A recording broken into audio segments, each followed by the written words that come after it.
സുഹൃത്തുക്കളെ എല്ലാവർക്കും നമ്മുടെ പുതിയൊരു വീട്ടിലേക്ക് സ്വാഗതം. ഇന്ന് ഞാൻ നിങ്ങളുടെ അടുത്ത് പറയാൻ വന്നിരിക്കുന്ന ഒരു കാര്യം, നമ്മുടെ എല്ലാവരുടെയും പ്രിയങ്കരനായിട്ടുള്ള കേരളത്തിന്റെ പൊന്നോമന മുത്തായിട്ടുള്ള ഇന്റർനാഷണൽ ലെവലിലേക്കൊക്കെ പോയിരിക്കുന്ന വേടൻ എന്ന് പറയുന്ന ഒരു മനുഷ്യനെ പറ്റി പറയാനാണ്.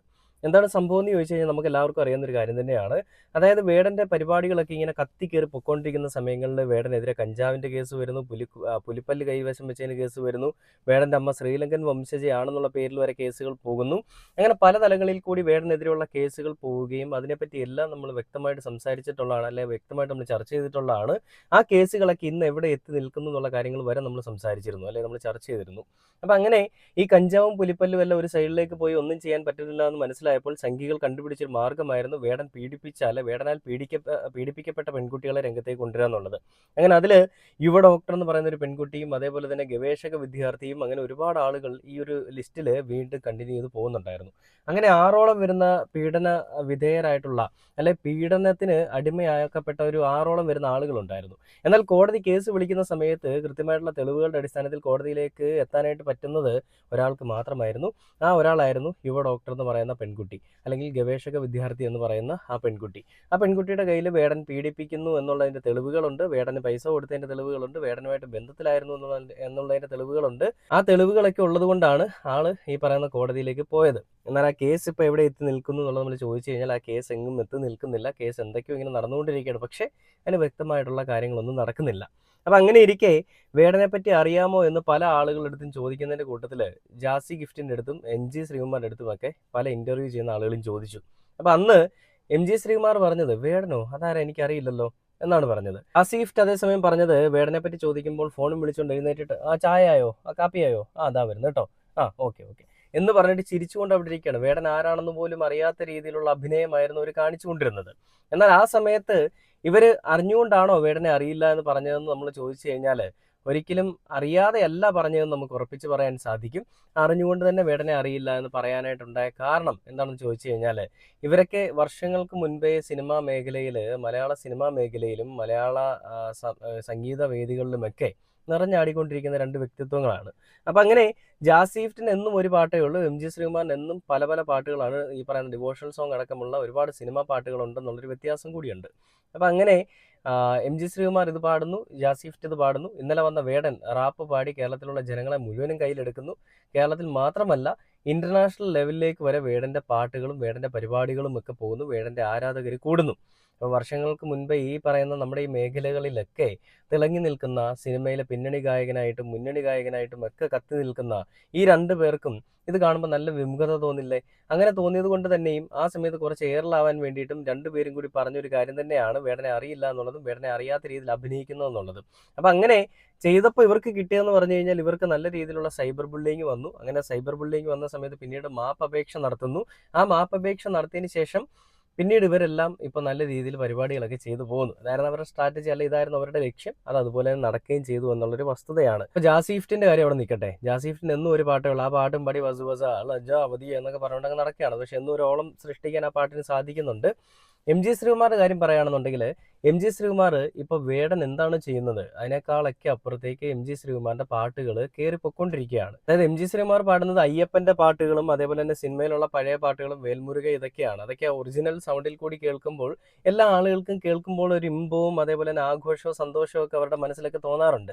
അപ്പോൾ MG ശ്രീകുമാറിന്റെ സൗണ്ടിൽ കൂടിയല്ല, MG ശ്രീകുമാറിന്റെ ആ ഖണ്ഡത്തിൽ കൂടി തന്നെ ആ പാട്ട് കേൾക്കുമ്പോൾ അവർക്കുണ്ടാവുന്ന ആ ഒരു ഇമ്പം, അല്ലെങ്കിൽ അവർക്കുണ്ടാവുന്ന ഒരു ഊർജ്ജം, അതൊക്കെ MG ശ്രീകുമാറിന്റെ വേദികളിലൊക്കെ പ്രതിഫലിക്കുന്നുണ്ട്. പണ്ട് വേടന്റെ പരിപാടി കാണാൻ വേണ്ടിയിട്ട് വന്നിരുന്ന ആളുകൾ MG ശ്രീകുമാർ പരിപാടി വെച്ചാൽ കാണാൻ പോകില്ല നമ്മൾ പോലും പറഞ്ഞിട്ടുണ്ടായിരുന്ന സമയത്ത് ഇന്നിപ്പോൾ വേടന്റെ പരിപാടി കാണാൻ എത്ര പേരാണോ പൊയ്ക്കൊണ്ടിരുന്നത് അതേപോലെയുള്ള ഒരു ആൾക്കൂട്ടം MG ശ്രീകുമാറിന്റെ പരിപാടികൾ കാണാനായിട്ട് പോകുന്നു. അപ്പോൾ അതിനെ നമുക്കൊന്നും പറയാൻ പറ്റില്ല. MG ശ്രീകുമാറിന്റെ സമയം തുടങ്ങിയിരിക്കുന്നു, അല്ലെങ്കിൽ MG ശ്രീകുമാറിന്റെ സമയം നേരത്തെ തുടങ്ങിയതാണ്. വേദികളിലുള്ള MG ശ്രീകുമാറിന്റെ സമയം സ്റ്റാർട്ട് ചെയ്തിരിക്കുകയാണ്. അപ്പോൾ അങ്ങനെയുള്ളൊരു വേളയിൽ MG ശ്രീകുമാർ പറയുന്നൊരു കാര്യമുണ്ട്, വേടൻ എനിക്ക് സ്വന്തം അനിയനെ പോലെയാണ്. അന്ന് എനിക്ക് അങ്ങനെ മാധ്യമങ്ങൾ ചോദിച്ചപ്പോൾ അങ്ങനെ പറയേണ്ടി വന്നു. അങ്ങനെ അന്ന് എനിക്ക് അറിയില്ല, ശരിക്കും പറഞ്ഞാൽ രണ്ടുപേരും രണ്ട് ഡിഫറൻറ്റ് മേഖലകളിൽ വർക്ക് ചെയ്യുന്ന ആളുകളാണ്. അതുകൊണ്ട് എനിക്കറിയില്ല, അതുകൊണ്ടാണ് അങ്ങനെ പറയേണ്ടി വന്നതെന്നാണ് MG ശ്രീകുമാർ പറയുന്നത്. അപ്പോൾ എന്താണ് MG ശ്രീകുമാർ പറഞ്ഞതെന്നുള്ള വീഡിയോ ഞാൻ നിങ്ങളെ കാണിച്ചു തരാം. കണ്ടിട്ട് നമുക്ക് ബാക്കി വീഡിയോയിലേക്ക് വരാം. അറിയാമോ എന്ന് ചോദിച്ചു, ഞാൻ പറഞ്ഞു എനിക്ക് അറിഞ്ഞൂടാന്ന്. അതിന് എന്നെ ഈ സോഷ്യൽ മീഡിയ മുഴുവൻ എടുത്തിട്ട് സത്യത്തിൽ വേടനെ അറിയാതെയായിരുന്നു അന്ന് പറഞ്ഞത്, അതോ ഒരു തെറ്റിദ്ധാരണയാണ്? എന്റെ അടുത്ത് ചോദിച്ച ചോദ്യം എന്താണ്, വേടനെ അറിയാമോ? ഞാൻ പറഞ്ഞു വേടനെ അറിഞ്ഞൂടാ, അത് തെറ്റാണോ? എനിക്ക് അദ്ദേഹത്തിനെ അറിഞ്ഞൂടായിരുന്നു. ഇപ്പോഴും നേരിട്ട് പരിചയമില്ല. എനിക്ക് എൻ്റെ ഒരു സ്വന്തം അനിയനെ പോലെയാണ്. എനിക്ക് ഒരു വിരോധവുമില്ല. കാരണം അദ്ദേഹം പാടുന്ന ജോണർ വേറെ. എൻ്റെ ഒരു കമ്പാരിസന്റെ ആവശ്യമേ ഇല്ല. അറിയാമോ എന്ന് ചോദിച്ചു. ഞാൻ പറഞ്ഞു എനിക്ക് അറിഞ്ഞൂടാന്ന്. അതിന് എന്നെ ഈ സോഷ്യൽ മീഡിയ മുഴുവൻ എടുത്തിട്ട് ഒരുപാട് പ്രശ്നങ്ങൾ ഉണ്ടാക്കി. സത്യസന്ധമായിട്ട് ഞാൻ പറഞ്ഞതാണ്. എൻ്റെ അടുത്ത് ചോദിച്ചു അറിയാമോന്ന് ചോദിച്ചു. എനിക്ക് അറിഞ്ഞൂടാ എന്ന് ഞാൻ പറഞ്ഞു. അതിനുശേഷമാണ് ഞാൻ പിന്നെ അദ്ദേഹത്തിന്റെ റാപ്പ് സോങ്സും ബാക്കിയെല്ലാം കേട്ടു. ഗംഭീരമായിട്ടുണ്ട്, നന്നായിട്ടുണ്ട്. ഇപ്പോഴും അദ്ദേഹത്തിനെ പേഴ്സണലായിട്ട് എനിക്ക് അറിഞ്ഞൂടാ. അദ്ദേഹത്തിന്റെ പാട്ടുകൾ കേൾക്കാറുണ്ട്. അദ്ദേഹം ജനപ്രീതി നേടിയ ഒരു ഗായകനാണ്. എൻ്റെ ഒരു സ്വന്തം അനിയനെ പോലെയാണ്. എൻ്റെ വേറെ പാട്ട്, ഇത് വേ അത് റേ. അത് കാരണം അവര് വേറൊരു റാപ്പ് മ്യൂസിക്കാണ്. ഞാൻ പാടുന്നത് മലയാള സംഗീതമാണ്. പല കമ്പാരിസൺസും വരും. അങ്ങനെ കമ്പയർ ചെയ്യേ വേണ്ട. നിങ്ങൾ അവരുടെ പാട്ടിനും പോകും, എൻ്റെ പാട്ടിനും വരും. കണ്ടില്ലേ, ഇത് മനസ്സിലായി, ആളിന് മനസ്സിലായി എങ്ങനെയാണ് കാര്യങ്ങൾ പോകുന്നതെന്നും ഏതൊക്കെ രീതിയിലാണ് ചർച്ച ചെയ്യപ്പെടുന്നതെന്നും ഒക്കെ മനസ്സിലായത് കൊണ്ട് തന്നെ ആയിരിക്കണം ആൾ ഈ രീതിയിൽ സംസാരിക്കുന്നത്.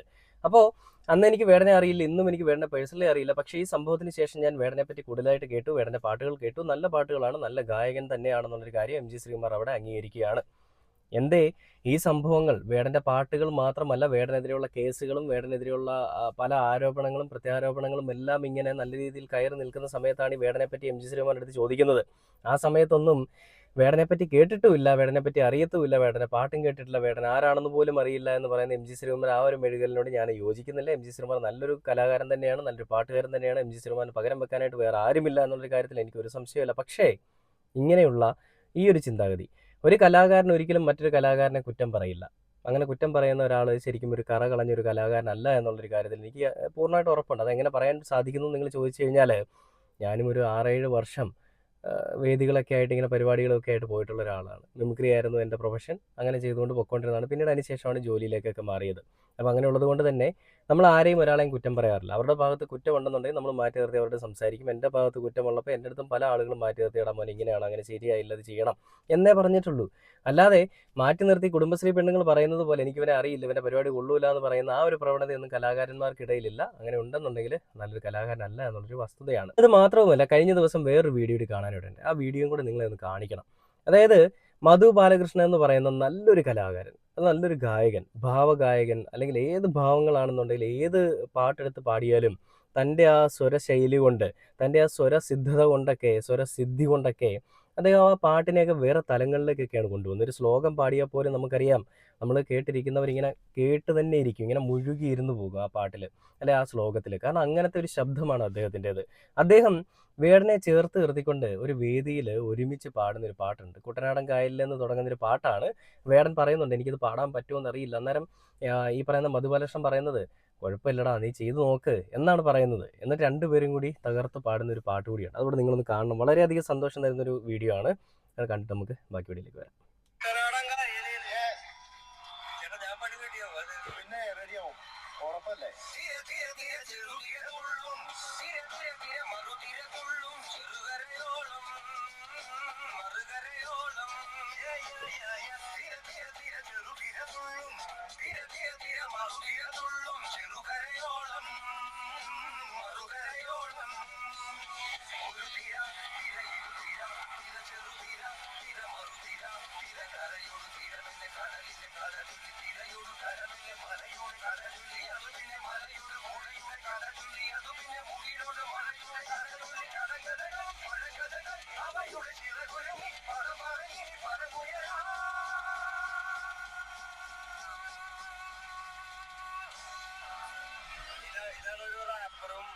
പ്രൊഫഷണൽ ഗായകനും തമ്മിലുള്ള വ്യത്യാസം പ്രൊഫഷണൽ അല്ലാന്ന്.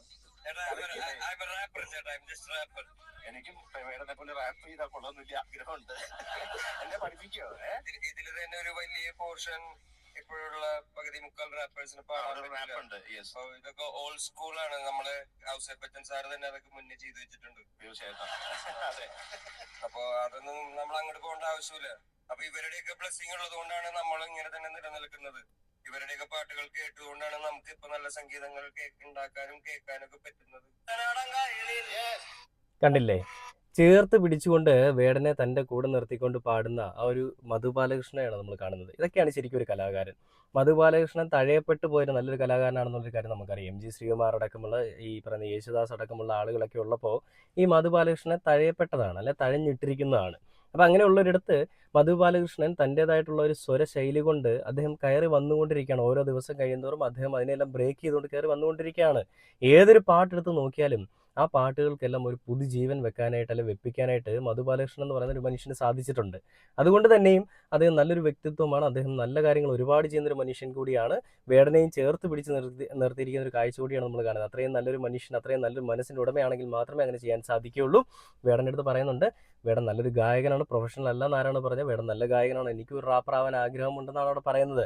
അല്ലാതെ അവിടെ മധു ബാലകൃഷ്ണനും വേടനും തമ്മിലുള്ള ശബ്ദത്തിൻ്റെ കമ്പാരിസണോ തൻ്റെ രണ്ടുപേരുടെയും പ്രൊഫഷൻ്റെ കമ്പാരിസണോ ഒന്നുമല്ല നടത്തുന്നത്. വേടനെ കൊണ്ട് ജസ്റ്റ് ആ പാട്ട് പാടിപ്പിക്കുന്നു, വേടനൊപ്പം നിന്ന് മധു ബാലകൃഷ്ണൻ ആ പാട്ട് പാടുന്നു. ഇങ്ങനെയൊക്കെ ചെയ്യാൻ സാധിക്കുന്നത് നല്ലൊരു മനുഷ്യനും മനുഷ്യത്വമുള്ള ഒരു മനുഷ്യന് സ്നേഹിയൊക്കെ ആയിട്ടുള്ള ഒരാൾക്ക് മാത്രമേ സാധിക്കുകയുള്ളൂ. അത് മധു ബാലകൃഷ്ണനുണ്ട്. ഇതൊക്കെയാണ് എം ജി ശ്രീകുമാരനെ പോലെയുള്ള ആളുകൾ കണ്ടുപഠിക്കേണ്ടത്. എം ജി ശ്രീകുമാരനെ കുറ്റം പറയുകയല്ല, അറിയില്ല എന്നുള്ളൊരു തെറ്റുമല്ല, പക്ഷെ അറിഞ്ഞിരുന്നിട്ട് അറിയില്ല എന്ന് പറയുന്നത് ഒരു തെറ്റ് തന്നെയാണ്. എന്തായാലും വേടൻ്റെ ലെവല് ഇൻ്റർനാഷണൽ ലെവലിലേക്ക് പോയിട്ടുണ്ട്. ഇനിയും പ്രത്യേകിച്ച് വേടനൊന്നും ചെയ്തില്ലെങ്കിലും വേടൻ്റെ ശബ്ദം ഇവിടെ ഒരുപാട് ആളുകൾക്ക് വേണ്ടിയിട്ട് ഉയരുന്നുണ്ട്. നിശബ്ദരാക്കപ്പെട്ട ആളുകൾക്ക് വേണ്ടി തന്നെയാണ് ഉയർന്നുകൊണ്ടിരിക്കുന്നതെന്ന് പ്രത്യേകിച്ച് പറഞ്ഞുകൊണ്ട് ഈ ഒരു വീഡിയോയുടെ അവസാനിക്കുകയാണ്. പുതിയൊരു വീഡിയോ ആയിട്ട് അടുത്ത ദിവസം കാണുന്നവരെ ഓക്കെ ബൈ.